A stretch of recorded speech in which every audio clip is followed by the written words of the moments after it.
मुंडे आले पळापळा या अफवेमुळे अहिल्यानगरमधील अनेक हॉटेल्स बंद. हॉटेल चालकांना धसका. अहिल्यानगरमध्ये आज एक वेगळीच चर्चा रंगली. मुंडे आले पळापळा अशी अफवा पसरली आणि अनेक हॉटेल चालकांनी अक्षरशः धास्ती घेत हॉटेलचे शटरच खाली ओढले.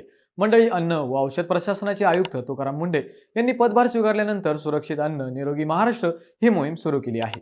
राज्यभर हॉटेल, रेस्टॉरंट, उपाहारगृहे, बेकरी आणि मिठाईच्या दुकानांमध्ये स्वच्छतेवर विशेष भर देण्यात येत आहे. याच पार्श्वभूमीवर सोमवारी सकाळी पुणे कार्यालयाचे पथक अहिल्यानगरमध्ये तपासणीसाठी आल्याची अफवा वाऱ्यासारखी पसरली. ही बातमी काही वेळातच हॉटेल चालकांपर्यंत पोहोचली आणि अनेकांनी कारवाईच्या भीतीने दिवसभर हॉटेल बंद ठेवले. काही हॉटेल चालकांनी मात्र हॉटेल बंद न करता सकाळपासूनच स्वच्छता मोहीम सुरू केली.